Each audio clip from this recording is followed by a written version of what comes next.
Soko TV, uboroso bw'umugusi.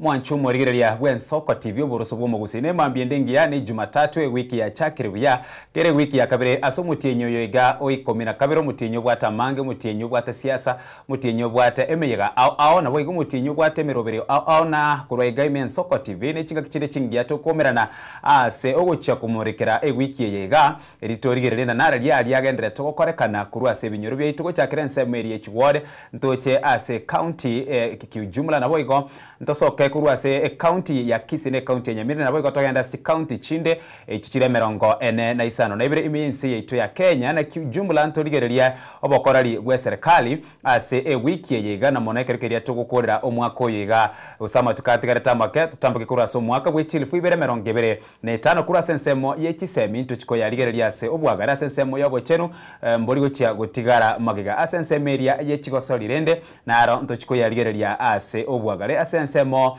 ebwatikaine no bokoreri naro ntuchikoliria engaki buna yega asensemo yende omwanchu murigereria samangana bwatikaine noboremi naro ntuchiko yakwanira asobwa ngo kwarigania seri tukeriga lya gatano na gatatu asomotinyo ikomera kabiro mwaka bwechilifu ibere merongo ibere ne tano chinse chiga enye cha bono mambi gwika chinsa isano nemo cha bono mubaso na badaye omogeni ntuchiko bono omogeni mu studio otochigo sanganere iguru muruberi olia okwa iguru murai bwense kagokwanira asomuntu ori bwegesongo omanyekaine na first class countries yani kunganya kurwa se ensere ase namberi ya gatatu na kurwa bwocha paka ase enamberi entangani tochikoliga lina ense koba first world class ine bintu kyokonyora ense yegebwate kurwa sensemo yobokorari asensemo yemeroberio tochikoba no mugeni yemambia yabono umanyekene bunanere lameka astrachi okwandira amang tuchaka sobwamo asomoroberio yega bweterobini tubwatu gwetera senchera yo mutanda gwekerero Facebook rabaga sensemo area YouTube and Soko TV tuchaka sobwamo eretaria ne Ishmael Mogere.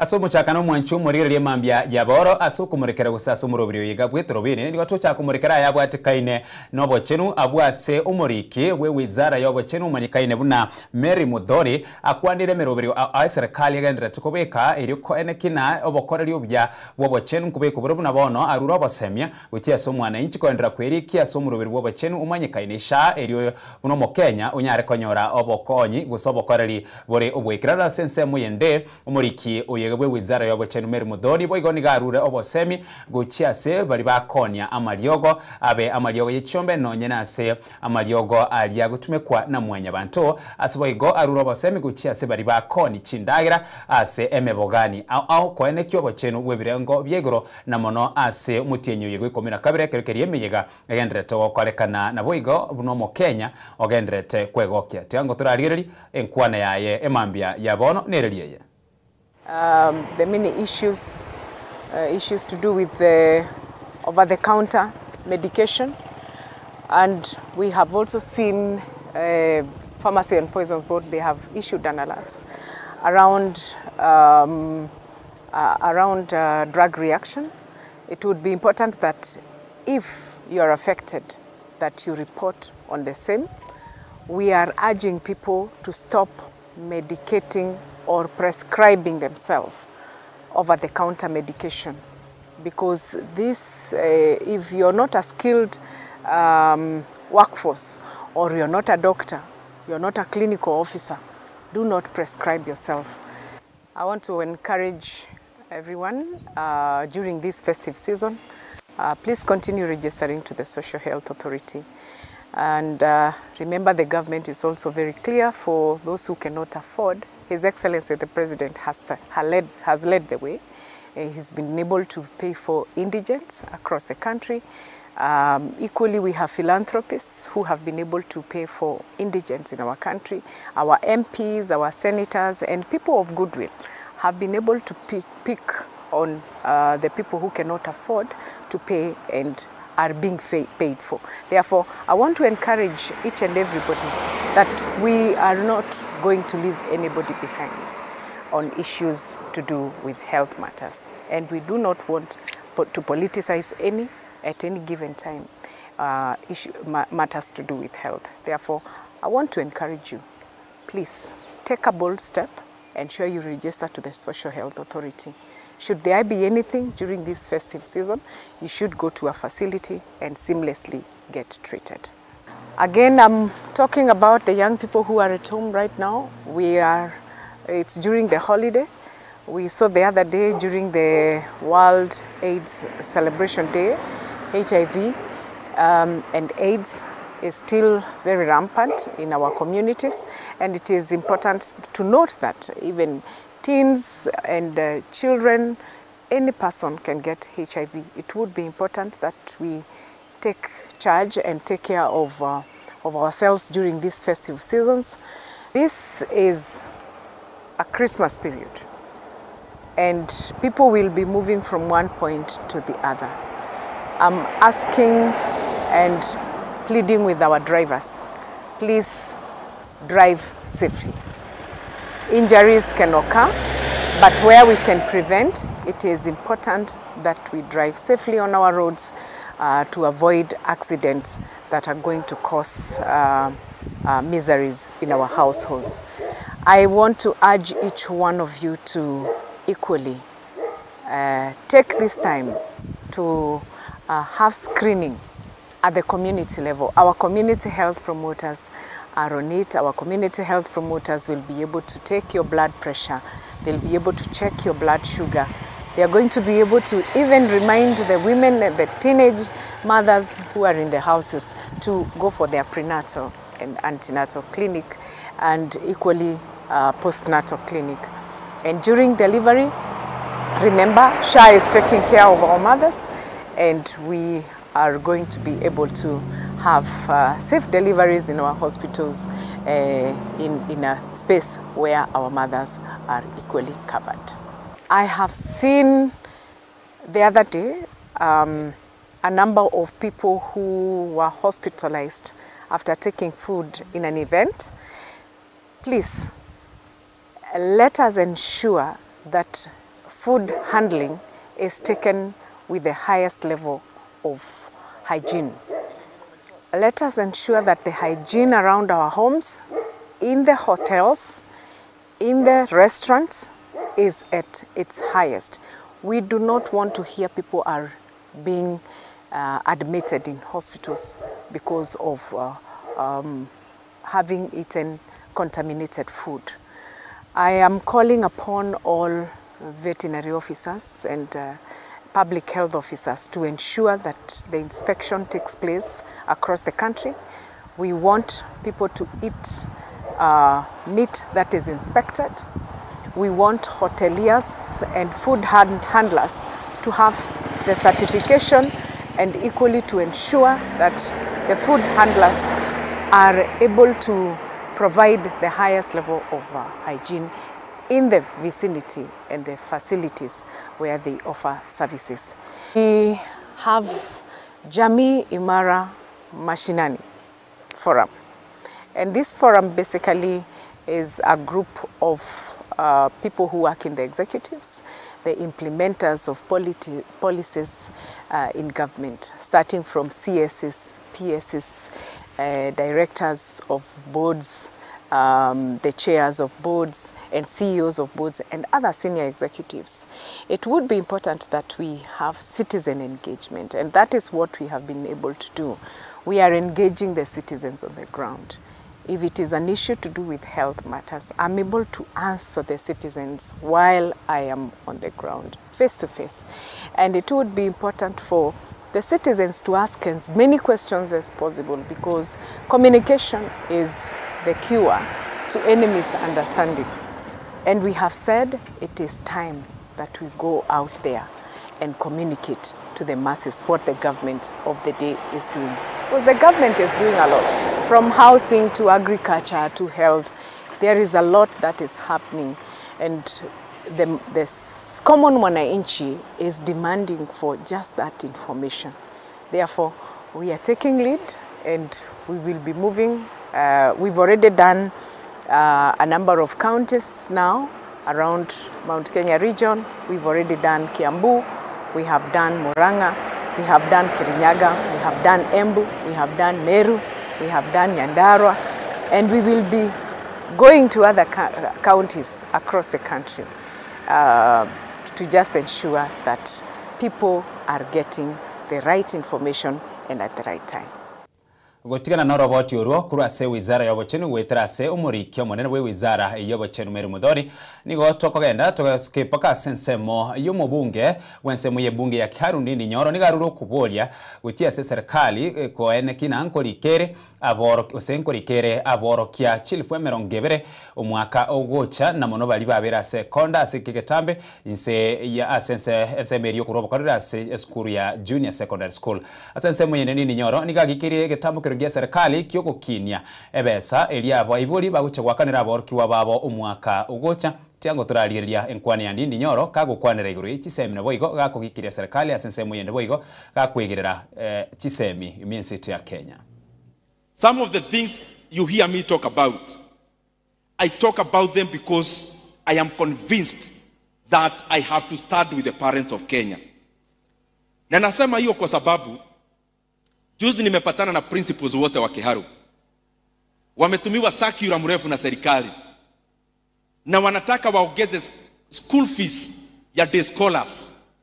Ati vile mzazi amekuwa akilipa aongezewe 9,370 shillings from January of this year. Na ndio maana mimi mnasikia nikisema whatever it takes kama mimi mbunge wa Kiharu, I'll do it to make sure there is no fees increment in January for day school learners in the entire of Kenya.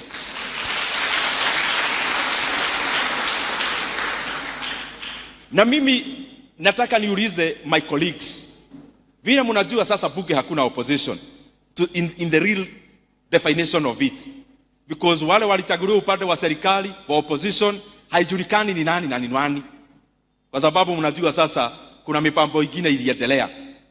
And I have said this, mimi kama mbunge wa Kiharu, even if I'll be the only solitary voice in Kenya to stand for education and the right thing, I'll do it and pay the price.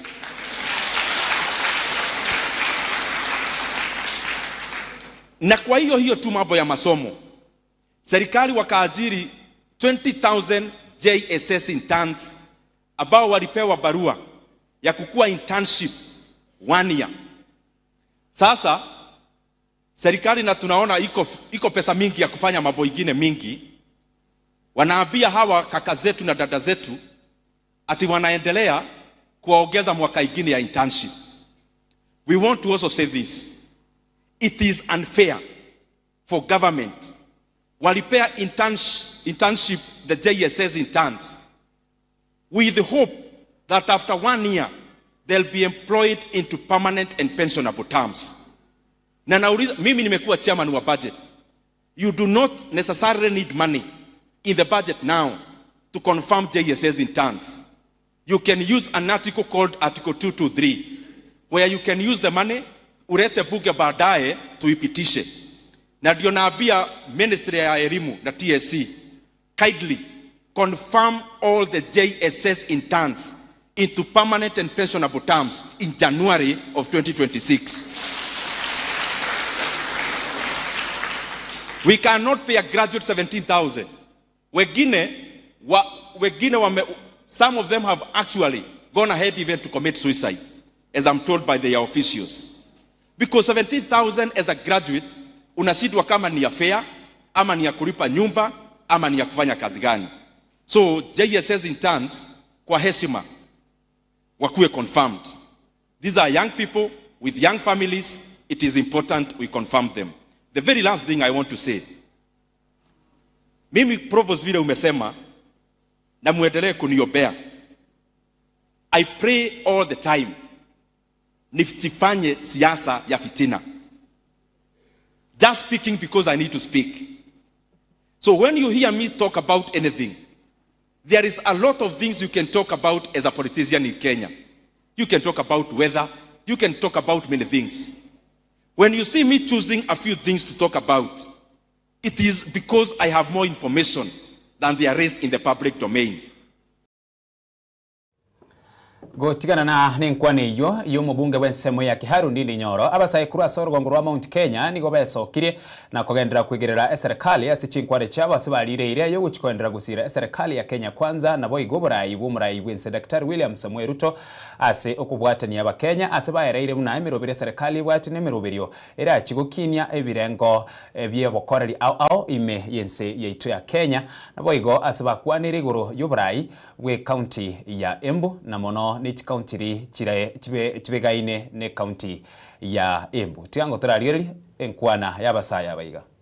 So I'll start by saying congratulations to our elected MP in Mbeere North, that is Leonard Wamuthende. You know, it's just in my next sub-county. Yeah? So by one, I would start by saying that to the youths, as the Mount Kenya youths, kuna vile after the elections we were brought together tukaambiwa tuchague huyu kiongozi, na huyo kiongozi tulichagua kakwe ni kiongozi aliyefaa. Lakini after kumchagua kuna wale wenye walitaka kutoa wale youths kwa ile serikali wamechagua, na wezi maliza kujenga nyumba ifike pale juu alafu anze kusema ati hii nyumba si yenyewe nitaka, si ndio? Na tuseme Ruto tangu achaguliwe kazi amekuwa akifanya vizuri, na hadi kwa wana youth hadi the tertiary students amekuwa akituwakilisha vyema. Shukran kwa our Deputy President Professor Kithure Kindiki, juu after hapa kwa mlima kumekuja mambo ilikuwa inaletwa na wale viongozi wenye walikuwa wanataka kutupoteza njia, amejaribu kurudisha watu wa mlima kwa njia iliyofaa.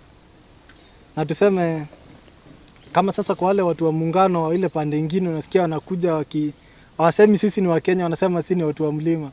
Na kwa sisi wacha tuseme si wote tunafaa kukua viongozi kama una read wa Kenya wote, you talk to Kenyans not to Mrima people, because you are elected for all of them. So nafurahia venye Kindiki hata akiwa kwa serikali haongei na mlima peke yake, anaongelesha Kenya mzima, na tuseme tumefurahia na serikali tulio nayo. Na kama sisi wana youths wa mlima tutaendelea kukaa kwa serikali.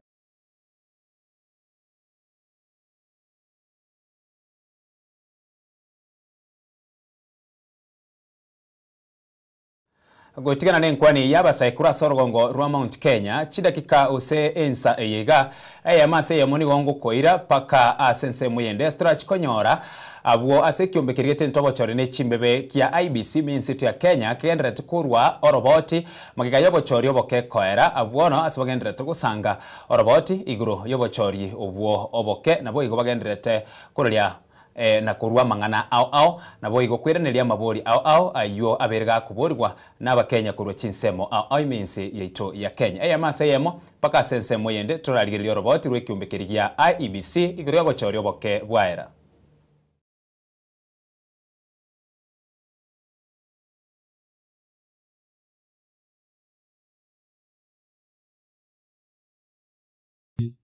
Inform electoral preparedness, water education messaging, digital mobilization, and peace programming.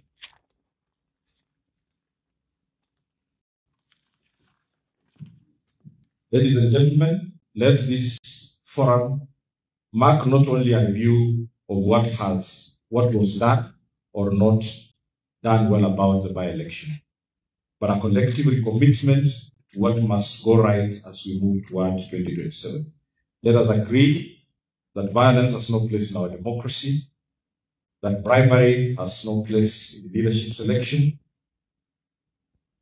that public resources must never be campaign tools, that ballot secrecy must be sacred, that polling stations must remain protected civic spaces. and youth must no longer be peripheral actors in our electoral destiny. CMD Kenya remains fully committed to partnering with the IEBC and all stakeholders here to strengthen competition, safeguard electoral integrity, and expand democratic inclusion. Thank you so much, Mr. Chairman. My apologies once again. I am usually well behaved, and I will not repeat this. Thank you so much.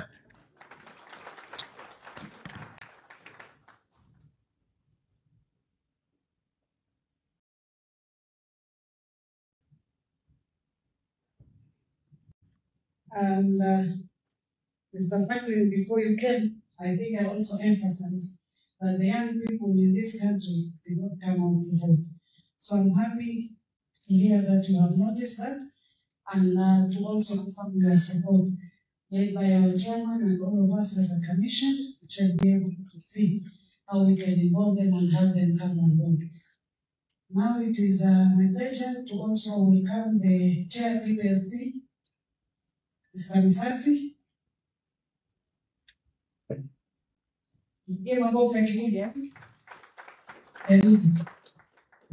Thanks so much, Madam Vice Chair, Chairman IBC, IG, DIGs, leaders of constitutional commissions, and leaders of political parties. Good morning. Is it morning, sir? Good morning. Now, my name is Evans Misati. I'm the chairman of Political Parties Liaison Committee. And I also want to see the presence of the leaders of political parties who are here. Please, if you may be upstanding, because there are many stakeholders here. The leaders who came from political parties.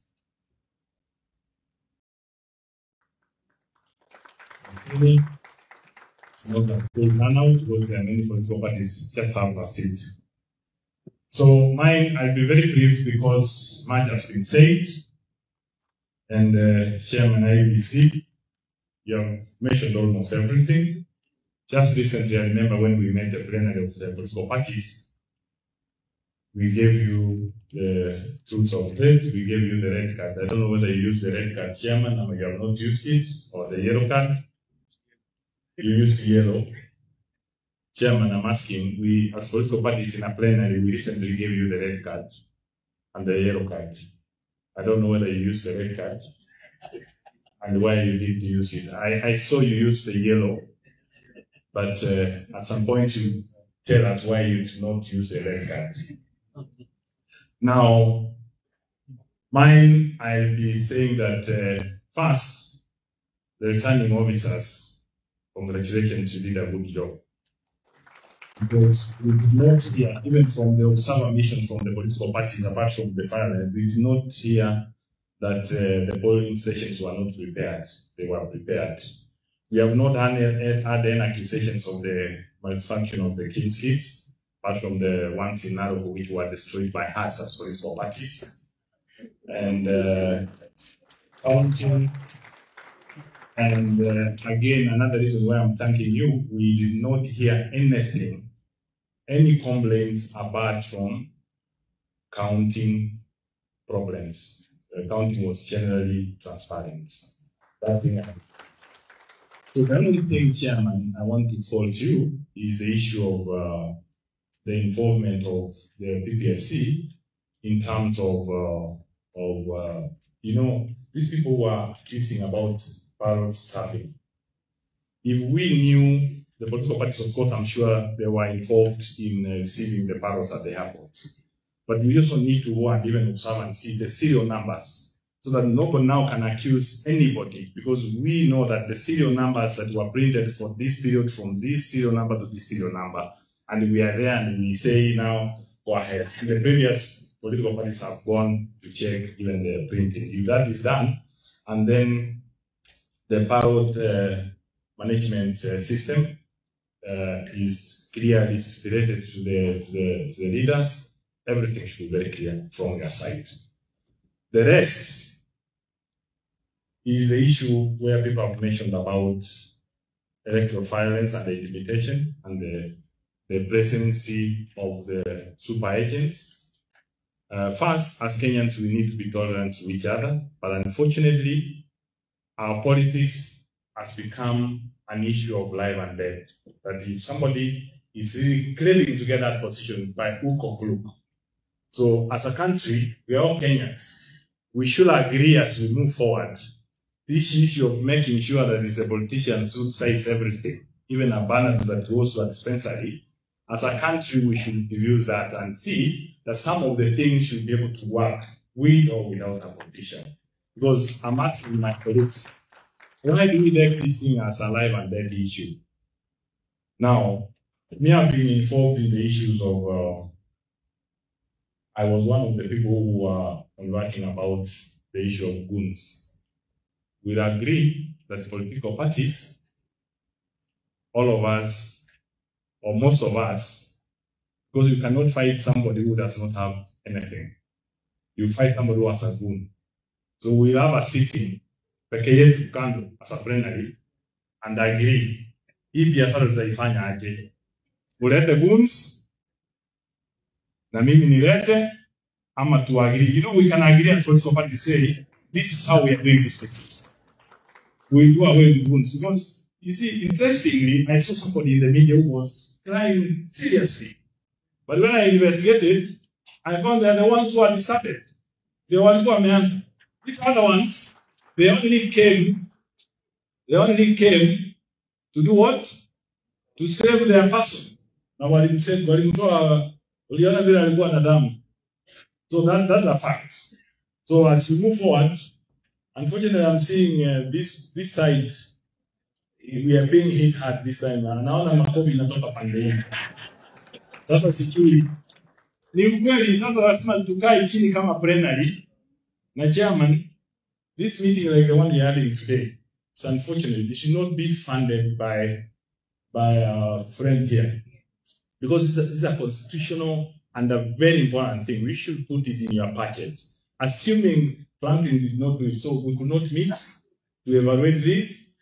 Chairman, no, please don't put that in your budget. That this is a very critical thing. Now to the police. Now, Wanakanta, the issues come when my people say that the general public, when they see your boys with the guys next to the guys who are having clubs, sasa hiyo inakuwa shida. I say maybe they are working together, because why should police officers allow people who are goons to be there or holding clubs? This time we go outside. That is one. The other one, the code of conduct, Chair. We will have a plenary for all the political parties. I have seen some people have not come here because they think this is not important. We will have a plenary, and me, I'm not seeking for any political post now. We will ensure that some people are disqualified for the coming January. Until we do that, my friends, until we do that, I know my people, I know politicians. When we honor the speed at which the 1 million was paid, how was it paid? Very fast. So until you are disqualified, some people are disqualified, we will never learn. So, lastly, we'll give you the mandate to ensure you do that. The issue of money in politics. Siasa inaenda receipt. But one mistake that the IBC did, and I don't know which one of those returning officers it was, there are some areas where there was some people taking. Mwanchu Muririri ekio ne kiumbikirigia IBC abugendere tukurwa roboti iguru yogo chori oboke ubwo bwaera na boigo asebagende babiri bakwerere mirubirio au na boigo amangana au na boiga sensemo yende amaborio au ali abeire gakuborirwa kurwase omwana inchi na boigo kubwatikana na siasa chobo chori oboke abwase boigo chiburuburu chiabete chikororikana na mono asensemo ya gusi ase ward area nyansionge ward ya Nyamaiya na boiga ase ward area yekere Kenyo asaboigo yorure abo asembeo asaboigo akwanere igoro yichibesa echo chikoba chikobwatu kwa kerenga kia kerokeria obochori bogo korekana amangana yo na chiko chira senchira yo bwekeranu chinsa isano na ibire chabono bobaso naboiga ase oroboti rwa mogoroba ase amaya yensoko TV tugotigana nayo mwancho morigereria tegera bakase ensemo ya ukambani nigo abarayi abakuru asemo yo kambani bakoragwa n'umurayibwe kyama kya Wiper Patriotic Front Kalonzo Musyoka nigo akwanire na ke besateyo erache koirerero monyene kunganya kurase ensemo eri kwamire serikali gose besateyo erache kumugora erebuno murayi ase alireriyo guchikwendera gotinera no Kenya rebo igo kwigerera na kugikiria serikali eri konekene serikali nkurero bokora libole oborunga sensemo yeno mugabara gwe county ya Machakos wa Vinyandeti nigagikeri oburayi bwa Dr. William Samuel Ruto ase atebire n'oburayi bubwate ogochaya guchia segesa ku kyomokamba. Mtu hawezi akasimama, yes yeye ni president, mimi ni governor. Lakini hawezi akakuja akasema kama ni wajinga, hawana akili, mkubwa yao ni mjinga. So many of our people have been sacked. They have been removed from government. And we are just, you know, some of us are just quiet. In the army, will you look now, how many people do we have? In the national government, how many people do we have? Na watu wetu tu wakitolewa, watu wananyamaza. Hi cousins. Cousins are here. Lazima sisi wote sasa kwa nguvu za Mwenyezi Mungu tutembee pamoja. Hakuna mtu katika nchi saa hii akona experience ya kuongoza Kenya kama Dr. Stephen Kalonzo Musyoka. Our people are suffering. They're suffering. I'm the governor of Machakos, I can tell you. Some of my people's payslips, people are in trouble. We have had to go back and have our people restructure their loans so that they can have a space in their salary and even have done some promotions because of all the taxes that our people are paying. Because of the taxes, we are being taxed a lot as a people. Hospitals, we're having problems. We're having problems. If I can tell you, as the governor of Machakos now, I have over 700 million in SHA not paid. And I'm supposed to be treating people. Buying medicine, where am I supposed to get money? I've stood for dignity of this community. I've refused to be corrupted by anybody. I've refused. And I have tried to build that name. That's why Waita remembered I was angry with him because Uhuru alikuwa amemtuma kwangu. Chief of Staff wa Uhuru. Akaja number 1. One time I actually came carrying a lot of money. Not much though. It was less than $1 million. Because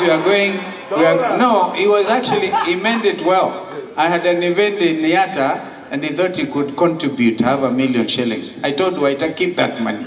We might need it some other time. Because this is not the way to go. Just yesterday, Justice Nyanga, Nga and Chikiti and Mugambi made a very important ruling about party hopping. Because you must also dig in, you must really do something. They actually say because there was a public interest petition regarding the governor of Isiolo, who was elected on a Jubilee ticket, but he went and behaved in a manner that suggested he had already left Jubilee. Now those judges came out with a landmark ruling. So we want to see, because they're saying the will of the voter is sacred. You cannot just use them as vehicles. You use a Wiper Patriotic Front and you get elected as an MCA or a governor or a senator, all those positions, and then you get in there, or look at us in the case of what happened in Azimio. Some of us signed that coalition agreement. Chap, Wiper Patriotic Front, ODM, Jubilee, we were in Azimio. But the moment William Ruto was pronounced the winner, Chap left us immediately. Now what does that tell you? And of course a ruling was even subsequently made by the Court of Appeal, that Azimio was a majority party in the National Assembly. Gotigana na ikura sensemo ya ukambani bosibo bachori banane bo mwaka gw'ichelfu ibere merongo ebere n'etano n'ebere kirikeya ebyama abigendrete kwebanga bosibo bachori obunambono asensemo eri siasa mo waziri Opiyo Wandayi asensemo yende niga arule nkwana ase ogosasi masarenga asogosasima asokwegerera iguru yo kwegwana kwa begetu asoroboti ruri rumanyekaine bunanadiko abuo asatebire na egati abarayi mbale bali bachakire kogenda maminche nabo igo kogendera kuralia amangana yobokora iguru yo roboti uruiga rwanadiko masayemo turamanyorango mu waziri Opiyo Wandayi kago kwanira iguru yo roboti rwanadiko nabo igo kungusana na koraro egati abarayi namono kurase ekyama keria kyaudiam. And I want to say this because yesterday, whilst at Bondo, during the funeral of Beryl Odinga, a number of our political friends who have worked with us in the past came to condole with us, notably former Vice President Kalonzo Musyoka and former Defense Cabinet Secretary Eugene Wamalwa. And they made a number of comments, some of which are factually incorrect. And because I didn't get a chance to correct them whilst at Bondo, allow me to correct them just here very briefly. One, the Honorable Wamalwa said that whilst we were at the National Dialogue Committee, the famous NADCO, and NADCO, I was a member of the NADCO personally. I was the deputy of Kalonzo from Azimio side. And Kimani Chungwa was the leader of Kenya Kwanza then. In NADCO, we were 10 members. And Wamalwa was one of us from Azimio. Eugene Wamalwa cannot have the moral authority to dictate how the NADCO report should be implemented. Because on the last day, when we were signing off the NADCO report, Wamalwa took off and ran away.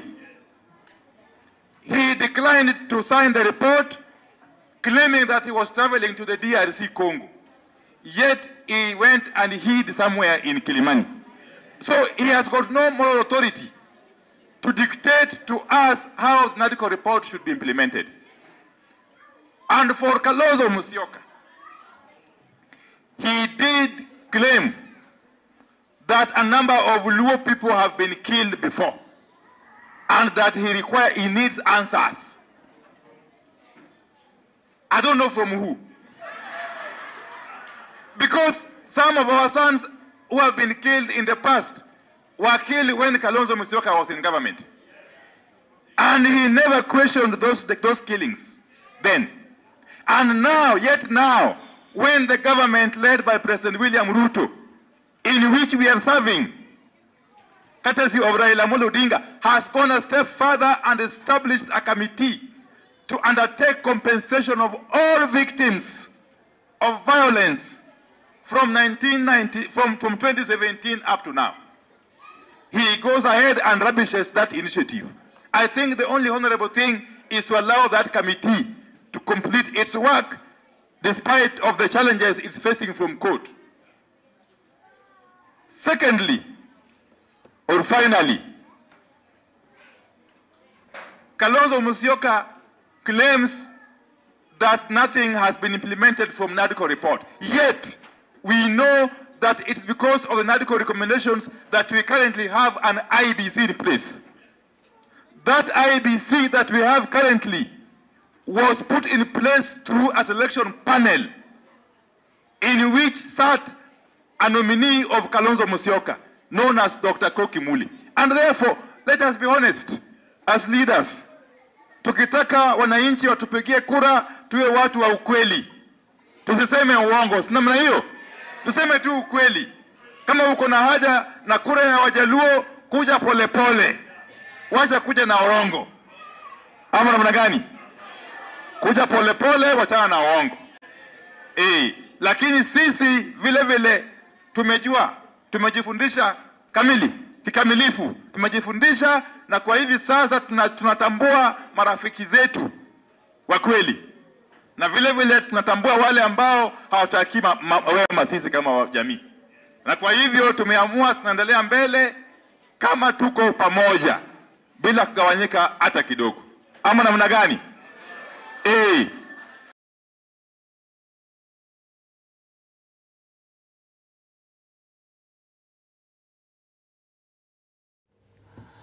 Buya mono mwanchumo ria sogo chawaren soko TV oborosubo mugusi mase ya mona ningo koira dipakase ensemo eliende yekiombe kia IBC asenagani tigo koira ngosabo kwa berase ngenchu oyoro gukwana mu Inspector General Douglas Kanja okorire korwa enkwana yae abuno nonagari tigo koira kolende nigo twanyorwa sinini twasabire okwabera ase ayo konda robot yorundi chiko gochera badaye ase nchira ere yobu ikerano chida kikechigane merongena na isano na mugure chinsa enyechi abono mambye tokorase umeri chidukake kurwabwo ningira nena yanda mange na moneka to chiko swa sensemo eliende ya kabire asoko kwandira amangana ao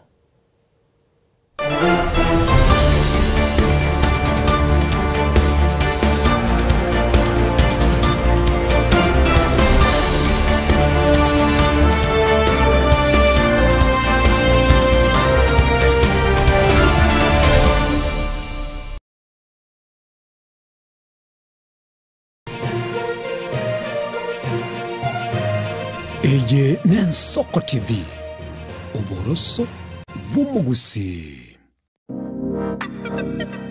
magega ya television ya Nsoko gwikasero yao kwanyoribaga ligi yaliyokuralia asegete sena mbeyemo imena isiko yeliroba liyagusi onye kubwa tokuralia bokwenyulia ogukwa gose okubonchuria bono na bokonyoribaga lyabene liyokuralia asegete senieke asoliguri liyakibusani tulikere gose twakere simigwitere namba yaito yobonchuria 0788666662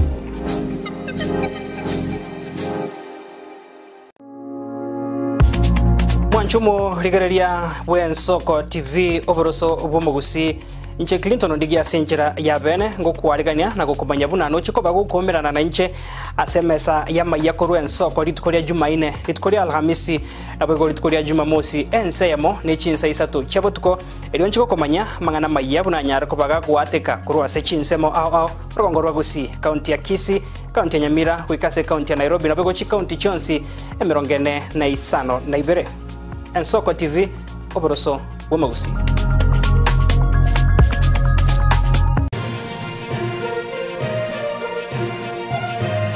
Eye Nensoko TV oboroso bumugusi. Je, una ndoto kufanya kazi ugaibuni? Mwakala wa ALM tutakuwezesha kutimiza ndoto yako.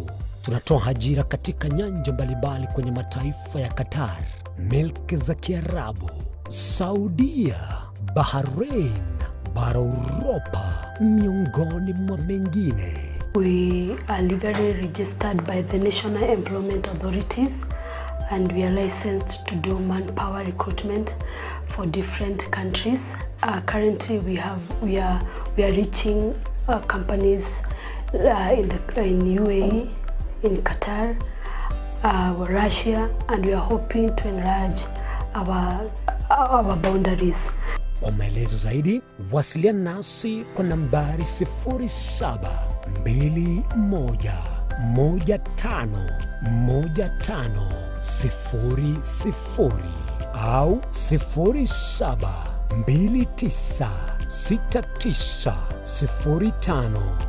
0729690571 au unaweza kutembelea katika ofisi zetu zilizopo jijini Nairobi katika jumba la Delta House, orofa ya pili, chumba nambari 204 katika barabara ya University Way.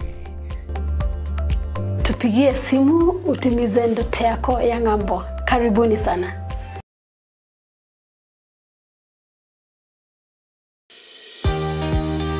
Obutindi no bosombasi amate ninki kire tokore asamari etangoro ko munyagitari bosire ko Betami Rehabilitation Center. Betami Rehabilitation Center togotoka asegusi ensemo ya Gesonso na Nairobi ga ugoche ensemo ya Ungatarunga Xerian Road. Ime ya Betami ni gotogo konya abantu bari amaruna mariogo yogotindi asariri obongo bwabo. Etogo konya abantu buna umwanafunzi orenge kwende university ongere gotumia amaruna mariogo yogotindi amosariri wana yaikire kewango guikaru aligo. Kwanya oro yonde orenge kwende kanisa otigire onge yakonywa mariogo yogotindi na amaru abasari. Erio twabaretaga Betami twabarwali elinde obugima bwabo bwirane gochaso obugima obi. To Christmas number 0706380913. Betami Rehabilitation Center lichi buri gukora kingatare icyo butindu.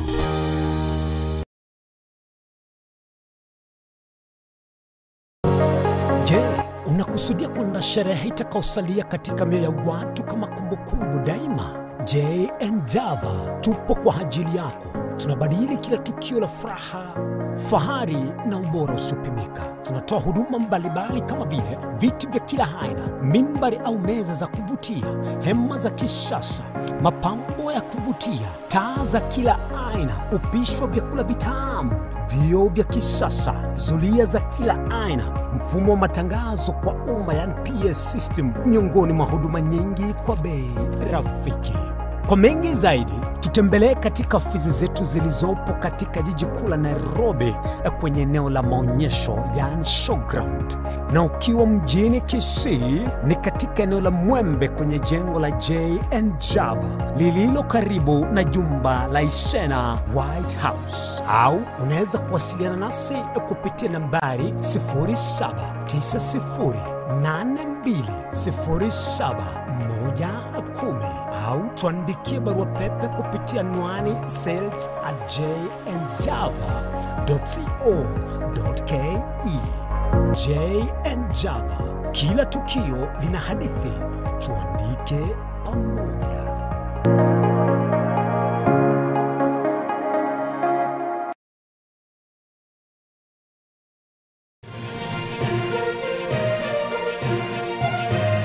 Eye Nensoko TV, uboroso bw'umugusi.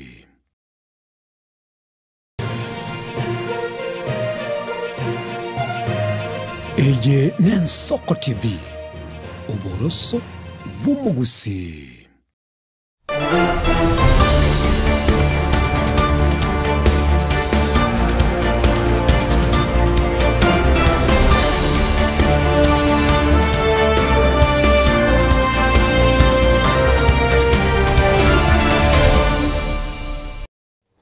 Mwancho morireria karibu raira se ensemo eyega ya kabiri chatge chide kaisano nebiri choka chirega chinsa isaro chabona mambia la se ensemo eyega buna nakoli reira ntochikoba ne nkwane mambia bona astra chiko sanga amangana alia abwat kaineno kunganya wenseto ya Kenya kurwa ensemo area gatatu wikase ensemo area ere namba eyemo asomuno lyo ndwege songo nigotokora atabana ase kurukona walda first world kunganya kurwa se ensemeria era namba isto kuika paka first world country na wega ntochikolire lina ense koba first world ose first class una bandu bakora ataba somonuru na barata first class ose first world country ense first world country inembi tokyokonyora bire ase ense yo na wega ntochikolire no nyene nkwara yo murai wense yo abagakorwa bwango iga na wega kurikolire koro chinsemo na wega bunense gwikira boniga ngaitwe ikeire na ine konyege guchia kobetereria gose kunyarikana turu kurase enselia namba isiteli yagenderere wikapakase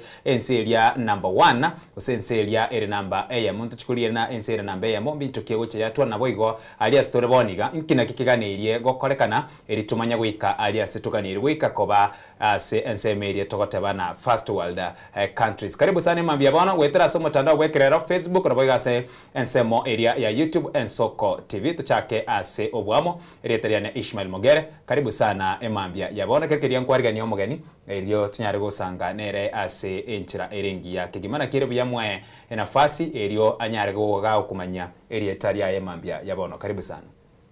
Mbia mano Ishmael asa Marieta Ngorokulamek orina seitere bosamaro West Mugirango kuro Nyamira County nche insomereta mangana ya uchumi matrend economist koruga University of Nairobi ono iko nago kirko nairero tusange avera tatu gorense ya Kenya. Yes. Iko eminete konye kero asekero tucha kasense meria maigirio igemeretina nubwato bumanyi igoro ya mangana bwatikere na uchubu and so far so good as to ikere especially kurense yetu ya Kenya nyore to bosbere wikera boniga no nyene uburayi buna bogocha bwachenji bogocha bwachichi na bono uburayi buri borobisi wikera boniga ekero tucha kira bwase ensemo yo gukwanira igoro ya uchumi ense yetu ya Kenya naki uraeresere uchumi yetu wikera boniga ngayere nigera abe mono nigere gatigati gose mabadiliko na aroro make rokori girichi namba uchumi itere ndogata bangambi yere mono concerning tuwata madeni ya mange sana Kenya ayo berega konya kokobori kukuru the previous administrations pake yarero negendete kuira madeni igorende ndogata banga uchumi ito ne bwato boroire boke 100% well lakini rende comparing with other peers ya Kenya in Africa ntori bobe recently data koranga tore top 10 around number 6 in the terms of GDP. GDP ngobotene ngori bo pipore asense bo korengani kuna abantu bamenyita asense yu bo manye korengani bo yatebanga yaba ranked igo ndori bobe mono lakini ndo borore mboro obori boiseko kobweni wakego na botoko gendra say to the next step. Yes.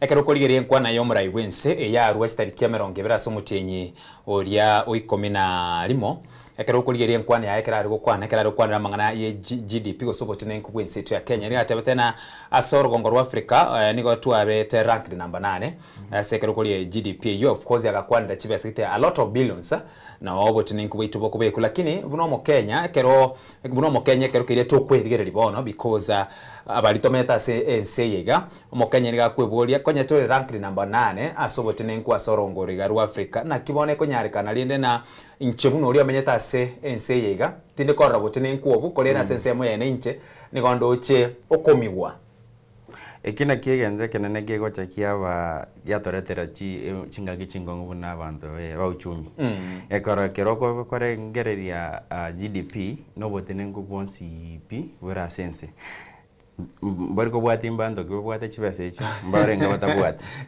una report nere yarute last week ya recording at the 1% of Kenyans own more than 80% of the Kenyan wealth. Yani abantu bari bwate botene ngumbare ko economy mbi ase Kenya ngima. Yani abantu gete bakega lakini bako control over 80% of the Kenyan wealth. Igorende nga Terigo have the true measure of economic situation of the country, but it's one of the ways to what GDP, to what per capita income. Ngeribo ni kiwata wenga nchichiwe siya nembo ya siringi sana. Ayo wade 20. One of the two achiretira amo na jitoko nyorenga na GDP. Lakini the true measure of economic performance package inse to the lowest person. Looking at how much do you have to spend for your household. Kerore mi mwagari abana wate babere chibesere ngo bwate choko gora the basic needs. Ejune to koronga per capita income PPI.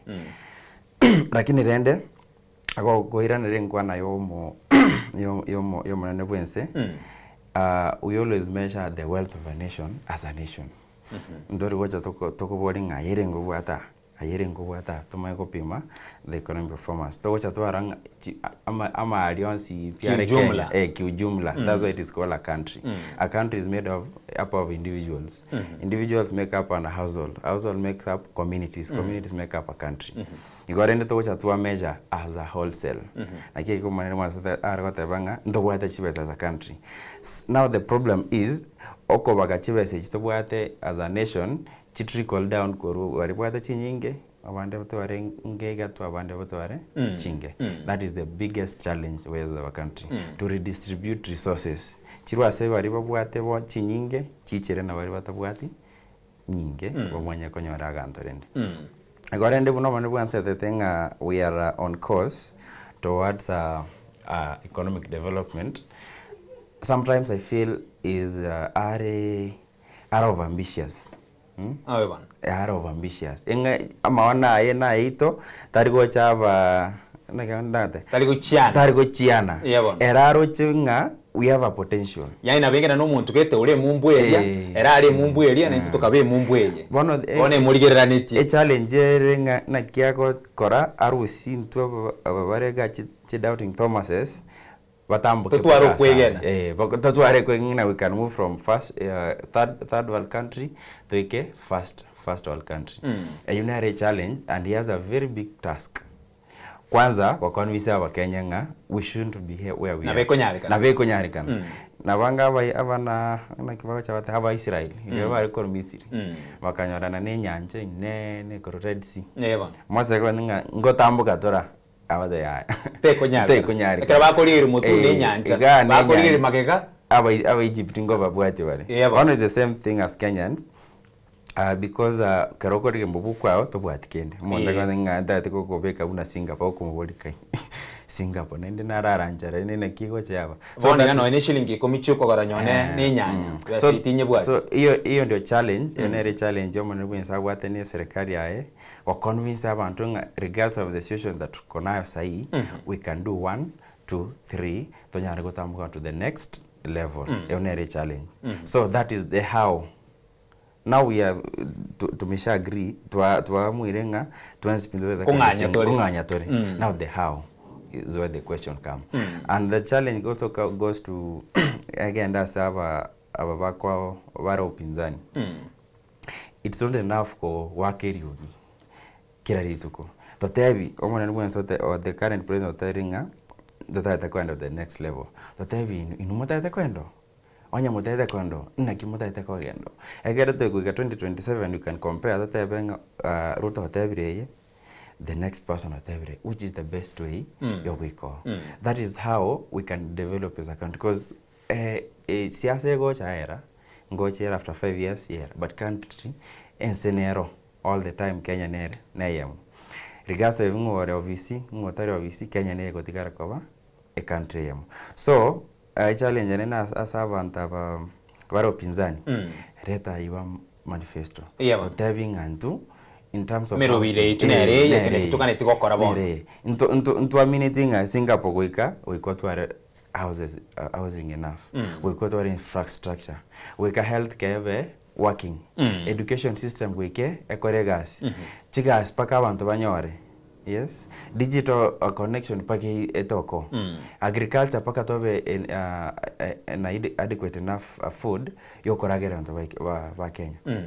Wana sichimurobire choko ikaikomi inu na kimo plan de koiko na kimo plan de ko food security as a country. All right. Na kimo plan de ko make sure was a healthcare system ever functional. Na kimo plan de ko go transform education sector etuare relevance. Ekora sai story abande bako graduate left right and center but is it mbabwa the value to the economy wase bako graduate by and reserve bachi ko kora the other things so that is the challenge that we have as a country. Okay tutara cha kolembera guchime mono ekero tukukwanira iguru yugukina wense nako egendereria and of course ime yobora wense ya ito ya Kenya tumanye tena omura yekera gosobisi niga gukore myaka 5 yoka na ekero ko igomura wense agotebana na bekonyarikana tunganye korwase enserire third world tuche paka na mbeyemo asise chiria chigendere tukogendera bya libori nendirina oburayo bwe burachi bomoire kakenganira ki because we keraboni yake rokolireria twatigere myaka erenga korbono nebere arwobisi na tuiko mwaka bw'ichivira 2025 nebere no wanje kwanya sae usena boiga sense mwende no mokenyo guche kwa mwana kinkoira nari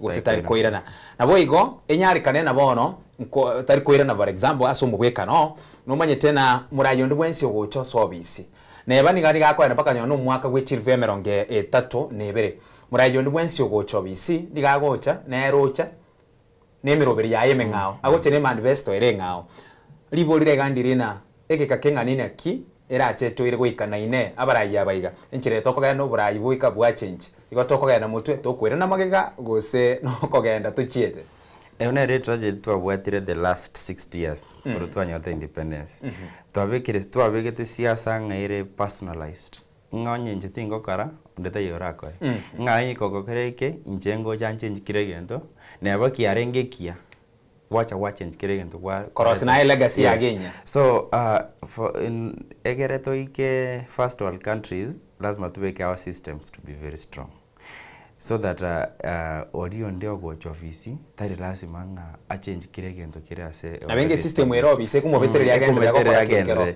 muna to onye to wena nga sha needs to be improved. To chamo as a stakeholder, so that this and this and this need to be improved. Chi professional chi chamo tebenga tikatokare keneke to improve the healthcare system. So that we agree that is the framework. On the nature of this, never after 30 years, again that cannot go fine tune. Tarunga go chana ina tenga sha ene ndosu tigerwo. Lakini kwa rai gore buna brai babo no kurase semeri kwa mere serikali kwa rabo gore baba tabana unabona somo weka nubwa gachu chinyomba nche konye gen koiro borai murubiri onga buno yoiga nche ni ngo yotuguterare gusina mangana yegasha nche kingo service nigo ngoche ko kora buna nda akore mirubiri engabune yiga tergo tokonya yani ase seme kwa mere serikali okweuna kereke mukire serikali yakora boniga barabwo agotebana nchekinda aswe nigonko rusieke nigonko kwaleke neke bono rero kwaje korusugwo nditogoche guika first one ekibono nakini omorebo wacha tenga we have to transform our minds lazima to chake korengeri above political leaders lazima to chake korengeri nga ruto tari gocha kobero forever una whatever atatomata 2 years onyaga koira ni 5 years maybe maximum agendeka lani Kenya nere after Ruto na babu inga una the previous administration Uhuru na Arengo saita hiyo lakini morobene ara korete 1 2 or relevant up to now una na igorete chipara sana to kumashinani. That is what we want. Totebiaye onye totaitishai ina kiorengereti ko ensure aba Kenya ngonyobare affordable healthcare. A plan what is the alternative? Onye tobuati totebi ngaki sha eteri mbe mono o komente keneke ko soru se keneke it can be better. That's how we should be building our politics around. Onye ko tebanga affordable housing teringia. Is it the houses so that iti osene housing levy? Onye that the housing levy ina kiyo go chako chiaga cha chinyombecho. Chiloni ochiko pogodi. Wasene tax which komente wa Kenya. Waso ochiko kwa sababu chi grant ototebi asinginja sense mwende labda mu Kenya naro gani chinyombe ama Kenya mama tumage chinyomba iga chitawa ni oko enda chinyomba ba Kenya squeeze bago ichora sana nyomba ndo chitaite chisilamu echi ndoko ba first world country ni chisilamu echi shire around ndoko ba first world country where more than 80% of Kenyans ba current ekato to basuki bari ba rebo ko own chinyomba or maybe 20% paka 40% ama 20% to 60%. Eune re process yoko ika first world country. Rekonyo watebanga totaiti affordable housing ina ki otaiti expensive housing. Wase totaiti pa Kenya banyo are chinyomba choko menya. So that is the question to wente ko body abantaba bari semende but otebi there the alternative policies. I get it to agree on the way forward in terms of policy. So that umuntu kagocha onye to amurenga affordable housing ye nengia lakini Russia housing levy okay tikabona to correct to mo kichilon toga chinyomba egera aba Kenya bagocha the next generation bakane lakini bunda sai Ruto atebenga chilon is not sustainable taitore 11 trillion yata chile 12 bwana yata chile 12 it to work for the next maybe 100 years ndogo kora Pako mochukoro ligichembere uchimoni. Pakakane. Yakora bado ntoke nito kuimu kichiloni. We are not self-sustainable. Igobono gochimotu chiloni nchiri kochikoba sustainable. Waikatorengeri the alternative ways yogo finance complex infrastructure na hizi chi program ichitake chiwe nyingi. Na kia katebanga tikato creating yento korunga sovereign infrastructure fund. Ingatori kichiwe sakuru chinse mao to chibi poliamo chibeke ganchekemo eke ganchekemo chogo finance chi infrastructure chi ogo chako ngi chipara chi koira chi billion 300 SGR koira chi billion 600 ya korose ko loan even the interest itself is double the amount so ndo konyara kugenda ko boro chi chibesecho na inde ndo konyara ko karazanga bono ndo wate deni ndo ko agacha kendi gion we cannot continue, you cannot develop. So agateba ngatika tubeke eganche ke kemo kyo finance chipare chinene chi dam electricity ekora first world country ndogo ikonya kiromon tara nyoringi electricity okay onye ndogo ikonya kiromon tabwati maji ndogo ikonya para nchira ikoka chipara choko ikachiboda malaba uko na manga ndogo ika first was on the biggest trading partners Uganda eparego ikone one lane ndogo iko wika to expand egere biashara bikora kane bwangu.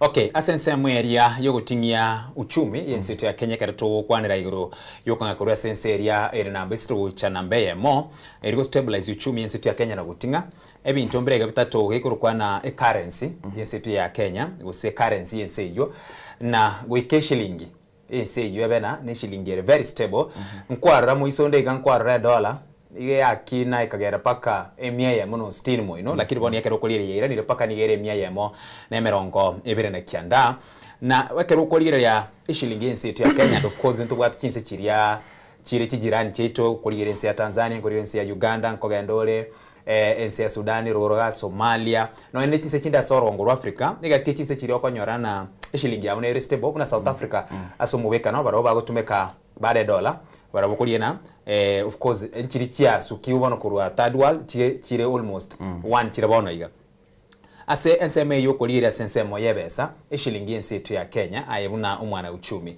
ishilingi ensetu ya Kenya wikiraboniga ne stable gose nuko abandi bagotebana etungainire bona nigo tobisire bona how rich is our coin. Stability ego cha yava in different ways. Sometimes ni gerio korigere in a naked eye na sometimes in kerikere behind the scenes. No whether banga beef after election 2022 ya beta unstable sana. Yeah bana. Igatiro. Ikagenda wali wao kore biashara na wao umiete mono in terms of dollars. Ikara kero rigo tomachi basa kuru Kenya gochiko it's more expensive.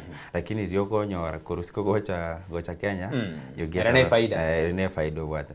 Lakini ende for the sake of balance of payments our shilling lazima ikue strong. Balance of payment ingeringa ebintu birito kuira siko toko nisiko na birito koreta e value agekebe birito kuira yani a net difference lakini reizime positive. Yeah bana. Una tabana tuko ile bike lakini birito konyore ibire ebinge. Lakini for the past 2 years shilling are very stable. And that explains why sai even the foreign direct investment ani aba onchori ba korusku ba gocha kore biashara Kenya ba menda kanire for the last 2 years. Ekora stability ya shilingi gocha ya influence even the confidence of the investors gocha Kenya. Ekora to gocha Kenya senga lero mambie shilingi 120 marko abere 140 mambie ndaba 90 mambie ndaba 110 bana biashara mbali gocha bako kune instability asingi china bara university ingerero mambie de shilingi yo wanyora sara. So for the past 2 years to are very stable. Very stable na indege gocha yabe sengencho some of the loans we took to achienchurete koru US dollar tokachira paka chien as Chinese yen ekora tuare kare kwa kemukiri chiro nichi US dollar evenge to mukiro ni koru China koru Japan koru tuakare in terms of dollars you are very expensive. The dollar is the most stable currency in the world. Iko bona chinsi jingi chicho cha kore biashara in terms of dollars lakini kama utuga gachana na bantu ba CBK Central Bank wakatenga tikango to reconfigure our loan payments wakaanza wakana in terms of Chinese yens one kina kia contributed to cover the stability of the shilling. Sai confidently I can say a shilling here very stable. Very stable, and if we can do more to increase the amount of exports to Irasco etoretera chini wa Kenya, it can even get better. It can even below 100 bob per dollar. Ekoba very successful. Ase ensemo yende naro hakero kulireria ngwa kwanere igoro ya employment of course gwakunira igoro na bona ngakiga na libona twachakira kuliria so bweme muno twaligeria ensemo ya GDP twaligeria ensemo eri shilingi ntubwate ensemo ekumanyika ine buna employment ekerekeria umurayi orobisi bona ekerekeria kuri burayi nigatebete na ekerara iro burayi na chikwene kina basaye umubaro omone babasaye nguchi barakonyora emiremo neliboli na gwikira boni gandiri na abasaye bako graduate every day karatigana nyone chigasi chigacha maboko isikoga kolende chikosi choka chire menseto ya Kenya ni chikosi gite chinyinge sana kwa kagera sensemo ya medicine abanyagitari nigo barabange nursing nigo barabange okare engineering na abange abalimu barabutogokora ko bara okogenda usena ICT in short gusaso bwenge kurwa chi sector chonsi nigo tubwatu muboro w'abantu abange sana bako graduate ku university chi college chi TVET no ni polytechnic John speaking jumla se okonyora mwegerio itigasiga ichiga chiamba boko mubaro yo wekera bonega bado turaba absorbed onyara kwa swwa semberemo naki turanyara kunganya kuru namba ise tugwika namba yemo nabo igo nturanyara gukora umuchando bwoko baro kwemeremo okay, and employment is the biggest problem. Unemployment, that is the biggest problem to what Kenya. Abantu abange Kenya basomete baide. Kero mondo na bwate gento kia. Ave diploma, ave degree, ave certificate na somete. Ekora tua kinedi na era twazenga education is the key. So kero mondo agata kenki kebungweki getware.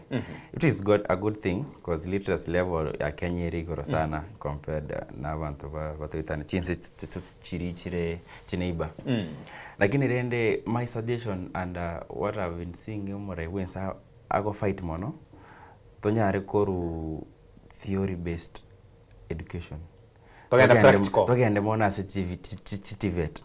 Ekina kia chochete Singapore karu third world in 1950s 1960s paka asevare sai eva considered more na technical training inga baka train abantu abange sana into skills chi plumber wakatwara chi electrician wakatwara chi nakiwako chi mason wakatwara chi engineer wakatwara chi nyingi research science and research wakatwara abange kero bachagite ku industrialize bakanyora ngamba what enough labor baiko genda gokobesa kurisko na bagenda chinse chinda bachikoreta abakoli emiremo kuri chinse chesko wase bachikote ngai ngwasomerete science primary nchwa nchwa bakanyora ngamba by the time bago industrialize what enough labor sai Kenya abantu abange usekori no university ever into arts neken theory ingi theory ko chakotokonya ya sai Sahi asetori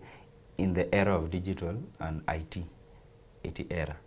Inka indikato wacha ko transform koru arts wacha digital.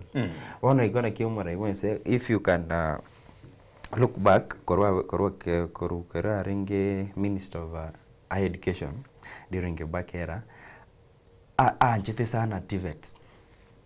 Anchite sana ichivinti chigonga polytechnics. Is the time when she elevated tipaka wakacha konya abantu wakacha kuchimanya sai ngaite TVET students konya bareno in help konya war help so as we move forward my suggestion ni tonjuru sie birengeri ku university abana baite batayunga it's okay to be an electrician amanyena kerabe electrician talina atina uino muremo oromo be agwe cha amanyetena ki abalendo manyetena sisemo endekera ukoligereria abayibori baitu na barabo bagera tebi kana birebyo bigacha gokorekana asumwe rio ndigerete okonyorana ncheti yange tumeke buno mfano okonyora omuyibori nonye kindo moralia ninyorenga kia ya omuyibori nigagaritina nchikubo munyagitari paka na babitereti nga apply nabo nga apply te nursing batega nyarka tinche tukogendo lakini kero okoligereria list ye yoga ndoligereria bya obonye gitari no bwicho iri mono nonye kindo morali bono iga so konyoro boibori bamanyetinga keina emirimo yoka iriera kwa chibese na ndere yenge ncho mono obonye gitari obo engineer obwalimu wansenga kena limono bamatena obwalimu okoli kubwango obwalimu ndaisi lakini rende we need all those professionals lakini rende the majority ba kwa chiko sitari marketable chitari relevant in the current economy. Sahi itinerary gotawala. Sahi umutanda kile kintu no mutandao. Ingi tota invest in our resources to train more IT experts, to train more computer scientists, to train more how do you call software developers. That is where the world is heading to. We are in the era of industrialization. To everyone day vinge Kenya. Into what enough labor. Taringa togo chako ikabu. And ngai enseri babwate abanta abangi ngabarete no nyorete the last administration ntu achete ngari gaitwa ristabanya gitari ba not Colombia atari Colombia nkonyora toka ngatoka chikoreta abanya gitari bacha gotokonya abanya gosi ntweri yebon pade bari wakano gose 1 million Cuba yebon na we have enough institution to train medical doctors in Kenya. Igonga kertogo ikenseme eringa sai to a very industrialized country tikato iko to what enough human labor. So koiranera say your question on unemployment. The current administration tera korabu in terms of numbers no go create employment. Why? Because the government era employ the government they go employ kiromoto. Government they employ abarimu, employ abangitari, chinas, abaskari. Na few office workers bari okara chi office chi serikali. The vast majority employment eko created na private sector. So how do we bring up the private sector? Kenya establish offices, establish industry, establish chi company egere nyare ko absorb abanta bakore school ba waenda school. That is the next big problem. So that is why again the koronga infrastructure development ego chain egara to konyo to kare to mondo kurusika cha ko invest Kenya assist me ego siramo saa 11 cha marago to kare to mondo kur America cha ko big industry maybe thika ase parera yamo ago office after 2 hours. So we have to look at this enabling environment. No nichi company chine tuarora asomwaka wichil fremerongebere nebere meronggebere netatu ntoro chi company chinyinge especially echiga chia steel chogoro chuma ngwaro chinde bagoteba na singincho yebango kerengo kiebango yabere igoromono abande bakanura okaigwa murai wensi ya Tanzania ogoteba na kwa majirani zetu bona barabwensi yabo ya chakirandrobe na bali investors bali tuabwate bali ya kwenye bata kiri kuigeka bakanganya uchia sinse ichiga singincho yekerengo kiebango ekyo bali bakweka bata wetena ibango yaito ya chakiri gukina. So that is one of the factors ego influence investment. So apart from ebango political stability. You remember last year and a very big turbulence during the Gen Z protest. When they want to ba invest in bataita say amarembore babekebe seabo amachinaro estimanero eparanero bakore biashara. So nakikina kwa tebenga before to analyze how many people have been employed by the current government, go same band to keep a very cost of employment the current government. The Katorenga this step key omore when sa kora ko enable private sector a thrive. Wakwande bango, which is we are still not doing very well because into bango itu bado nerigoro around 30 to 35% capital tax. Chipa harabado ntubwati. Unanangotebi chibara bado tuwade chirichoko ngatigato bekaganta toetere lakini chiriche calling into important industrial cities bado nchirense bado estima tereka kirase estima ito bado ire nenke sana bado nkinande ama ache bado toko depend on rainwater ko okoragi owere lakini rende Tigatomo toito mugala muwe na haki yake mpe. Sahiye president nevugate plan ya nuclear energy plant Siaya. Gwaro chemuizonde CS energy na launch it. Opia wandai. Sahiye president nevugate plan yoko wagacha 5,000 kilometers ya road. Sahiye president nevugate plan yoko wagacha around 40 mega dams around the country. Alafu plan yoko expand electricity connection. Even they people na ngotebi they are the magic touches toko binyorega once epara yetu koru Mombasa paka Malaba ya very expanded private sector will come in. Once kere area here can't never enough electricity, ngantori go depend on wind fed electricity the current grid go power industries, investors will come in. Once chi amacharo, once nganoenda northeastern amacha na kunyiro chidam industry go to make amacha iko karaki or cover production, investors will come, and through that is where we can create employment. Sahi natokura natokoraki. A government can only do the very minimal. Ngako employ abarimu. Sahi we employed around 76,000, which is a good thing. And then the go encourage or bagenteko employment because ntora ratio ya area takiri na World Bank area 1 to 3 ratio. Abanyigdari banu bazakire ndorava enough ibini gasi serikali, but the majority mbaro bari batari banyagitari batari barimu batari police mbaro bari ba even is it 3/4 bari basa wametebo hata makaratasi watu watigas. So abuna buta tinga serikali create enabling environment egere banyaroka investor chiche chiro industry chiro company chi establish office ka Kenya abantu banyoregas mwancho mori ali bwensoko TV boroso bwomo gusichi dakika abondo chena nemerongebere na isano urechinsa isano cha bono mambia ekerekeria tokurasi omiri chiduka akeigo, and then badai ntwira netogandira ukwanira ayanda mange naboigo abo asetua tigere ntura kwanira bachene ntura kwanira asensemeri chiseme ntura kwanira ayabwatikaine noboremi asingincho umanyena ense konganye kura sense area ensemo ya gatatu gwikase ensemeri ntangani gwika omo Kenya abena naigotete tabana kwa nyomochero gocha ku Pakistan audio yelo amanya elinda amanya gocha kuragira tokwirana nkorigire turayo ase obwagare to skare kurwase igeta seni kyao.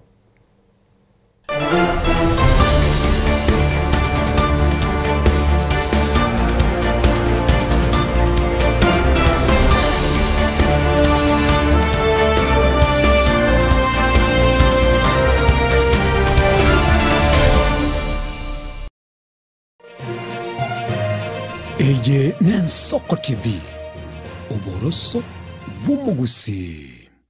Je, una ndoto kufanya kazi ugaibuni?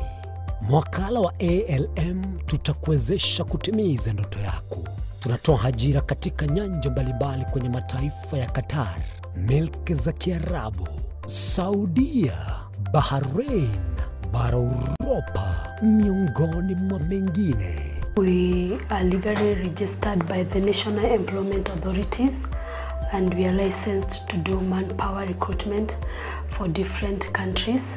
Currently, we are reaching companies in UAE, in Qatar, Russia, and we are hoping to enlarge our boundaries. Kwa maelezo zaidi, wasiliana nasi kwa nambari 0721151500 au 0729690571, au unaweza kutembelea katika ofisi zetu zilizopo jijini Nairobi katika jumba la Delta House, orofa ya pili, chumba nambari 204 katika barabara ya University Way. Tupigie simu utimize ndoto yako ya ng'ambo. Karibuni sana.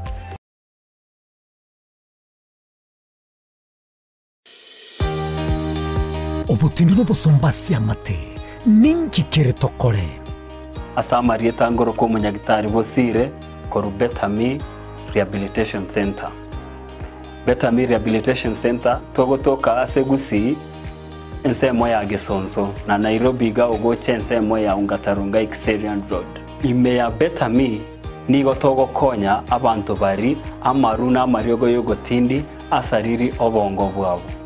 Togo konya abantu buna umwana funzi orenge kwende university ong'eire gutumia amaru na amariogo yogotindi amosariri bono yaikire kiwango guikaru arigu kwanyora oyonde orenge kwende kanisa utigire ong'ea kunywa amariogo yogotindi na amaru abasari erio twabaretaga Better Me twabarwari erinde obugima bwabo bwirane gochasa obugima bwe Christmas namba 0706380913 Better Me Rehabilitation Center lichiburio gukora chingatale ichiobutindu.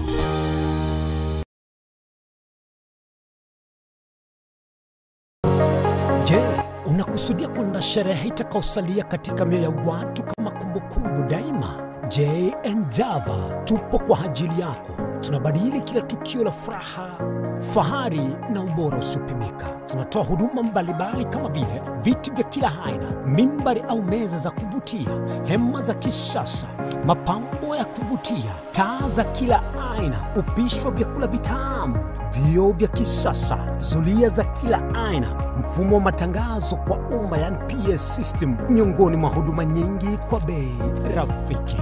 Kwa mengi zaidi, tutembelee katika ofisi zetu zilizopo katika jiji kuu la Nairobi kwenye eneo la maonyesho yani showground. Na ukiwa mjini Kisii ni katika eneo la Mwembe kwenye jengo la J&J lililo karibu na jumba la Isena White House. Au unaweza kuwasiliana nasi kupitia nambari 07920710 au tuandikie barua pepe kupitia anwani sales@jnjava.co.ke. J&J, kila tukio lina hadithi, tuandike pamoja.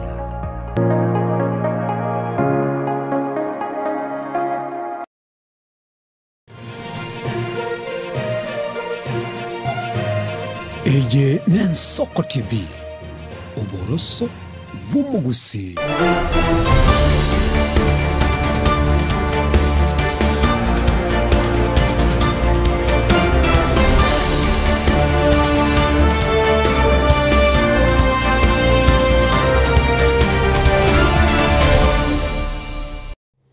Karibu naende mwancho mwariria ase ensemo yende ya gatachakekere tokwandira gusanga ase emambia ya bono lamekia ase twatigeraria nikero twarukwanira mangana yani employment libori nene liraiga na indendiri na serikali ngotemere kolika abantu ntungwa kwandira sensemo y'abanyagitari abateresa wakwandira sensemo ya balimu amone sector chigachinde lakini umuchandonda orega komwana no lina umubaro bw'abakora emirimo nonye bakolikwa kiro mwaka okonyorana nige gwikenga kigete kwa iguna nigo bategete gukora umugiro bw'emirimo ase ng'encho besa teyo na inde bagwakanu na kiyo baro yiga bono ogocha kwandira gukiniwa ikunganye kurwa third world to first class ogukinyo mubaro lakini asensemo yende na mbabu ati besa asomo bukobo kwanyorana babekira umugiro munabona iganturuche abanyagitari ase county ya Embu bado kunya kogosera libale na niko batagete kogenda umugiro wemera bande bari already baraso umugiro wemeremo none county chito ntwaro rabwango iga abali munoroche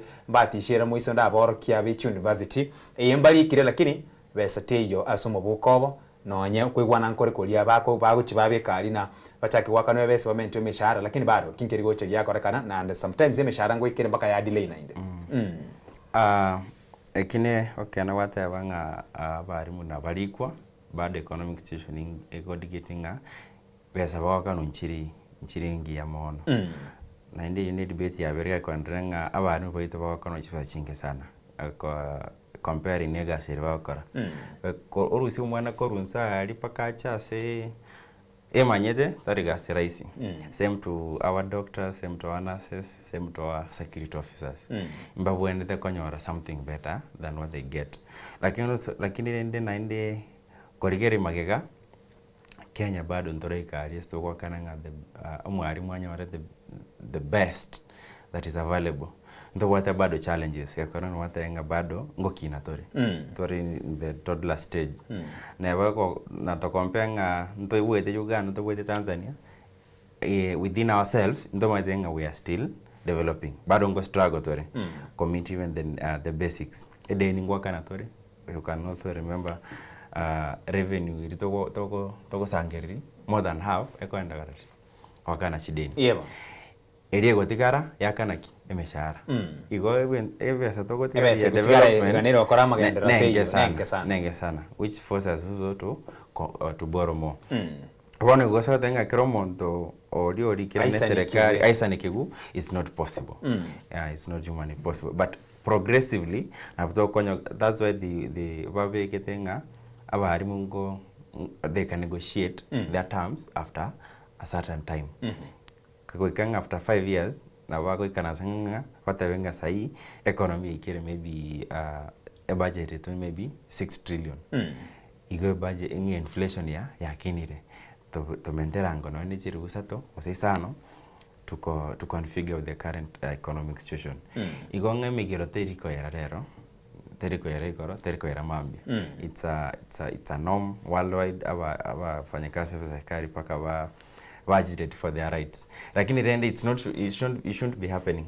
Taringa ni justification inga saying yetora abake wikabone migirebe ekorego affect sana abantu bari abanafunzi onye n'abarimu abanyigane konyora bakore bwabo ikobono as we move forward we have to have a structured way to negotiate the payment for the public servants ngataringo kuboka maambi watangaya tomende kwa tutuare the structure nga let's negotiate your salaries after every 5 years or 10 years kwa wote abenga sai abanafunzi bakinde ko 1 million to 2 million you can justify that abarimu aga somire abana 20 sai waikere 40 ikatomendeki tomente gendo that is justified lakini rende as we move forward this structure chirina teba we can achieve in place kota benga morende bwens nacha nama then after every 3 years ama after every 5 years abarimu bwende comment umushara taringa umora into mwanjite tikatoma gomere ikina kitu taitiko prevent so that we delink politics with our institutions ekina kiragere to progress. All right. Ase ensemo yende nganche nganyi mpaka nkwera sensemo eliyoboremi.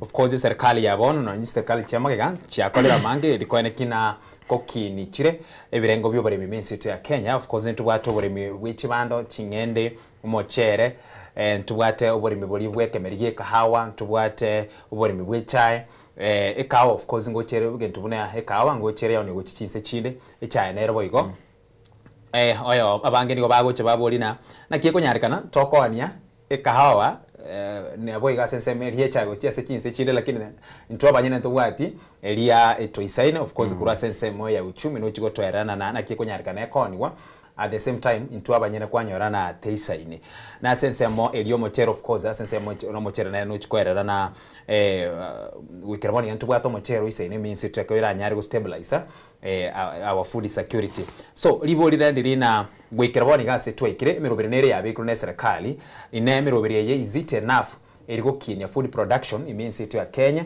go say step nere na tukani comek erikoene kina omo Kenya nkoigo chware nabo igotari go dependa chinse chinde na bone ngakiende kwa roche na bakomo chera baka mafuta na singe cha mafuta ta ya singe chese gie karose ne nsegete ne gekera ligoli liendagira liachakira gukina igo kwanyorana asinge ncho ensegete bwata manganae igo bone to safa etogo saba asinge ncho yenseyo and at the same time when nseto ya Kenya ntubwate togota ntole rich asense moye chindemero ntubwate chindemero na baigo na patoko eragiri bunense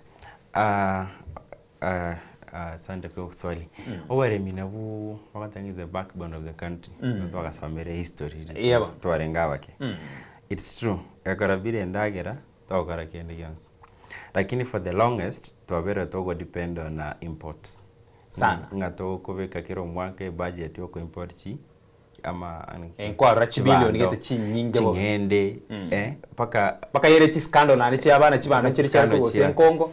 Paka sikando chiaso ime yakora ase abesere of course as a human being paka mondacha kikora ngeri na king na kinera koragira na kia koragira for the longest ekine kia very the biggest undoing because Kenya asitori ntobwati industry mingi onye ntobwati industry let's do the basics tigatori mi Ine nchira yoka. Ine nchira yoka. Biri tutabwati nabo to import. Lakini biri toranyore tigatobikore. Tigatore me chibando, tigatore me kawa, tigatore me mechere, tigatore me chingende abodi. Chingano tutware enough. Lakini the system jirinateba, the system chiarengo ichiarenge capitalist. Yani abantu bakabekirenga tigato import. Gatogere biashara ni chini ba country. To import kwa Uganda, to import kwa Tanzania, to import paka kwa Pakistan, Ukraine, tuareta. Lakini the current government one of the best decisions yogo supplement production. Onyo rekero tuare kwenda obochori we 2022 tuakachire duka watenga to kobogoli wasi more than 2 packets. Esenge biarengo. Wono kware onye ko kwata abana saba go sekomi okwenda kwa gore ibere kwatuma omukungu ibogere na baro chi packet ibere egerisane. Kero yo moko muebe se kando mumera nenyo. Mumera nenyo na masino 20 mwa na motinyi. That was not a very good situation. A country blessed with the arable land kama Kenya ne bwate a very big chunk of land yoboremi yarenge shonki. Na kike kero by the okonyora the previous president now wrote an almost 100 billion to supplement consumption. Inga kabali wako produce obosi chibesa vanachechi cost vanachama golia yake egere omo Kenya afford. 100 billion is a very big amount. Na kike the current president achete akatebenga no, it's not sustainable. Ndo ko 100 billion kiromotinyi go chichi industry chokoro siobosi kiromotinyi 100 billion egere obosi weke 100 bob. Otherwise yarengo banga twari ko was 250 to 300 for 2 kg. Akatebanga let's do the difficult decision now. Tigato supplement production. Egero molimi anyore input at a lower cost. I produce more endagere echore omo Kenya kaida afford even without supplementing consumption. Akaru fertilizer. Aka supplement fertilizer to the farmers. Aba Kenya bange bari kugora fertilizer at 7,500 wakagora at 2,500. It is a fact that you can verify anywhere. Kero mountains na maitenga the current government here with the fertilizer subsidies. Has it paid off? Yes. Because the past 2 years nanya kuunga aba Kenya wachire duka waireni ngato kugora wesi more than 2. Bana. Tinda igwase Kenya nga aba Kenya ba bodi guba epe bilnero yogo changira aba Kenya Kenyans for Kenyans. Tinda igu yarengo. We have seen it more than twice. Lakini sai tinda igu. Na benchara nero ngeke. But tereke level nga aba Kenya bakora nga gato changira ndagira ya bore pi. So meaning iyo model tukitumia even better, it can even make us more prosperous in terms of food production. So apart from fertilizer subsidies, a president engwana nere atebete na roje the last month kararengo kambani ataitenga we don't need rain, we need water. Watange bakatebe challenging I me bakareta chimim. But he was right. Ataitenga we don't need rain tokoro bolim. We can do dams. Kere imbure tuwete tuwagacha maji in big dams tuwakora irrigation. Because ndo God depend this running imbure go to twice a year na ya tuwacha God depend kukora over. It's not possible. Let's see a way to tuwarechi dam. Maybe 40 large ones, 100 small ones, even zile zingine pans. Egerenga kero imbure tayo in areas like Ukambani na wakora body. Sahi Thwake Dam is almost complete. Ngari Ukambani ni chinde chigendrete. You can see Galana Kulalu. Siju kama unaikumbuka no inyorete. Oru na temete ko irrigate Galana Kulalu ile Tana River akatema lakini akasinya because a model yarenga public. The president yasaiga chakatenga let's see if we can privatize iyo. Waka farm koru I think Israel era need the project. Sahi you can see there's a lot of harvest from Gala na Kulalo. Alright. So going forward, apart from subsidizing fertilizer, let's see how we can do more irrigation. Egere to take peak go depend on rainwater, on rain-fed farming. Abari mi baito banyo wari incentives. Chikawa, igoronaro chomo ngono korokudi ukimangechate, chairman of consolidated fund ama something like that. Argo advice abari mi bago singa tocha kiko ikukama iso. Waseme kirecha for the past maybe 50 years, lakini tera kwa faidanki. Tera kwa faida nene. Tikanga torenga, what if we change our farming from tea to become coffee? Alright. Argo taiwanga coffee, asare na you can see how coffee farmers are. Wako nyore faida. Okay. Onye chai tera kwa faida nene. Yesimoro beke kawa. Yesimoro beke kawa. Asingincho yechinsa na bwiga asingincho chidaika chitondo chena nkoira chikarega buniko tuwa chidaika chinke sana eri tukoro murubiri wiga ebintu bire byo mwera ntege to combine byonsi tubate nsemo ya health system life asense moya tubate education system of course yenguka koje kwanera sense moyo mwerio igoro yobo chenu waiters wekiraboni ga strike na bwigo kerituganire gokora na we improve mono eriko ene kina na onyere serikali kiujumla erikunganye ku third world pap to first world goika system webe kwerengi kera nikwene kina obochenu wo mu Kenya nkuliro bara sinchira erendo ngekera tokora rafu ngakienda na rantu nyare chinsa cyo gukorera na ukwanira yanda mange sasa buna nate bakare healthcare system pake koregas isha yetogo toja tuanya gukwana goike koregas it's not a perfect model vunere sai but ndo chenga ise comment bintu bike it can be good because gokorega Singapore almost the same system. As wananchi wa contribute a certain amount, a government supplement a certain amount. Na keki president ngo cha tebanga kwa kugenda level 1 and level 2 and level 3 hospitals serikali wente ko wakanira. Level 2 ni chiri chi dispensary chi vinyoro ni chi clinic. Kero kwa ndoko chegwo nga riberera to wente wakana kendi. That is a basic primary health care. They should be working. Even area government wente ko subsidized.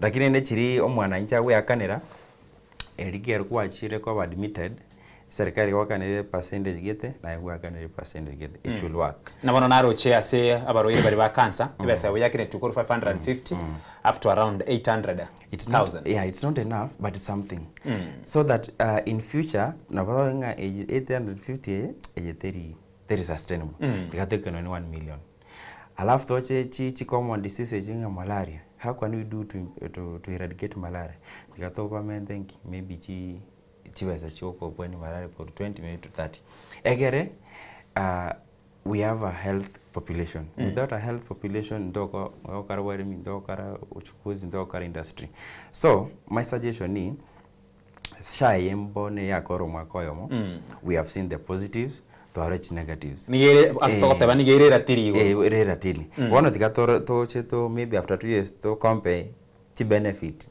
niche without politics. We have to have a strong structures and systems. Siasa kando. Siasa tobeke kando. Tore the chief practitioner, chief professional. Aba ngitari wache. Watabenga eye ntu agatware na chief. Sasa ntu wate sha. Rigere yango nki ke contribute even to the failure of sha. Nki ke contribute to the success of sha. Chi positive winchi bwete chi negative. Onye chi bwete chi negative. Okay. To find tune chi negative egere sha koregas because ne aro to wade sai nto kwera na sene chai ntu aroto we can only eradicate kikwarure misiri kwararure misiri kana nyoro sain saero notaba ngao en chef ya rengengi sain ishato bwate so we can only see how to improve it or maybe bring another new system which is not sustainable egoro oko inyoranga sai ya tumike 1 or 4 billion for implement whether there was corruption or not in echija tumegete na echijiri kirenga nchitumegete 104 because what anga turu zisha to be another system there's another billions of money we're going to waste so we can all see sai sha nerero na kitora yabe tora improve ekore better okay yes Miamano mwancho morireria ase okubwati ayaiga onsi Mensoko TV oboroso muse karikarindo chena twaikire omwero chinsa cheto chiaerire gwika enga kiende dakika ya me kamera yago ne elia elikire namba isatu ujumbe yago yo mwero na monekere kire tukwanira mangana yago atikaine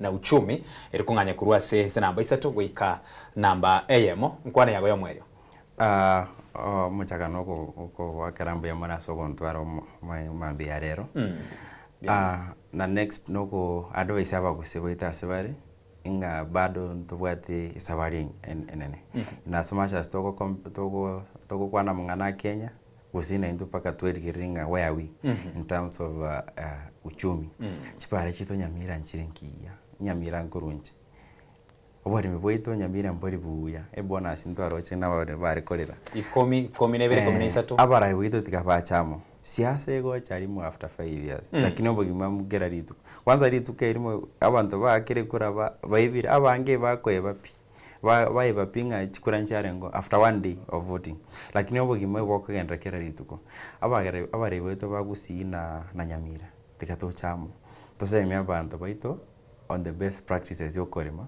okore biashara okosomia abana baito egere tuikare nebisa kubindi ebibire byatangandete sai igobono togende kubwaterana abara wite bachamo after siasa twatiga siasa kando twabeka ebyama kando tochamo tokonyo muguseito. All right.